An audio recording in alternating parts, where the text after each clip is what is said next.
Timo mos, buche mag nek mag joma mine pod medo mana medore pacho kae, kata bende nitiere aput ma jokanyo 42 manochuo gi jatend piny marango kaka inyal tiek nek mag joma mine. Nondo mar ripot makamano nowinjo gi chiwne jalup jatend piny Kithure Kindiki e kind thuolo mar ndalo 90 tok chamo muma. Jafwambo marwa Sharon Ongao oloso gi jakedne ratich joma mine motelo ne kinde chiwo ripot makamano. Ka juma ni kende kwan mine mosenegi pod medo mana medore.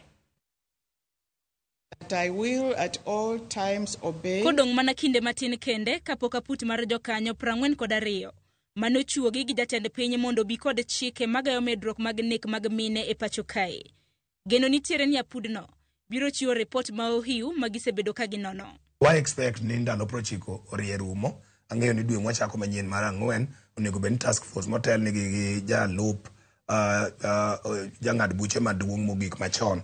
Honorable Nancy Baraza bro bedo ni gitieko tijgi and gipedho report gi within that 90 days manowachi. Salim Odeny ma en okil Kamaloka kendo jakedne ratich joma mine e pacho kae wacho ni gimonega pudno omi maino en maling'ling mar gimomiyo mine ma pacho kae inego. Samoro gin cultural practices mok ni kare. Samoro nitie wuond moko kata migalo ma ng'ato nigo ni owachne no kel fuoni moro mar dend ng'ama dhako ni biro miye pesa. Okel thuno kata okel ang'on tie parts mag dend ng'ama dhako ma kotero kamoro to dhi miye mwandu kata obedo jamoko. Gigi onego ginonwa mondo wang'e nikech gin en gima ni malo kabisa. E kinde mosekalo, aput mopogore mosebed ka ichuogo kod piny owacho.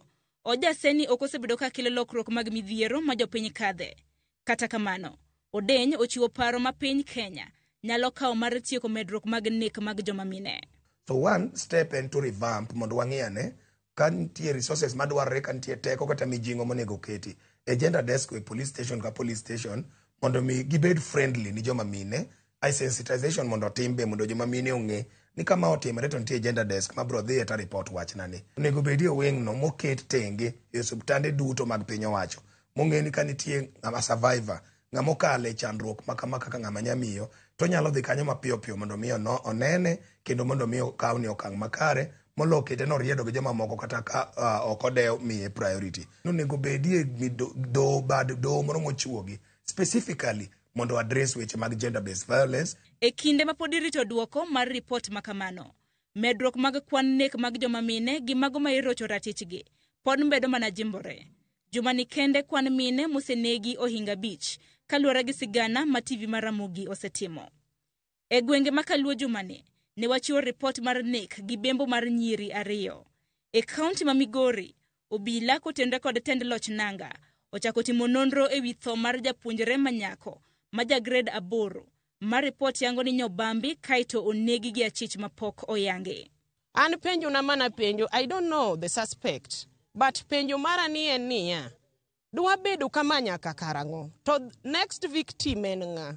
Uchunguzi dhi tim go officers mono bire ground kaachiel kod wan administrators man nie ground mondo wang'e ni to en ng'a manyalo bet ni otimo tim marach ma piny kuroni. Ka e kaunti ma Homa Bay, familia moro e kar chung'od bura Mandhiwa koro bandho ratiro mar nyathigi manyako ma jahigini 13 magi wacho ni ne obambi mochwe omi ich gi achich moro e gweng'no. Odiochieng' mana fwenyo ni nyathina ni nigi ich natero report ka chief. Kana setero report ka chief obiro moluongo ng'ama ne nyathini luongo nyinge. To kano seluongo ng'ani nowacho e mbele chief ni chiege nowacho na e mbele chief ni onyalo golo ijno. E kinde manochamo muma, mane jalupo gai mar doho Nancy Baraza, ma en jakom mar aput mar jokanyo 42 manoyier mondo ga medruok mag nek mag joma mine. Ne osingo ni gibiro chwalo tijegi e yo ma owinjore, ka okwayo oganda ma pacho kae mondo riw gi lwedo mar tieko midhiero maket kod mage. Sani en mana rito kod asiso duoko ma pudno biro golo kapo nono ni en duoko mar aria mabiro tieko medruok mag nek mag joma mine e pacho kae. Sharon Ongao, Ramogi TV.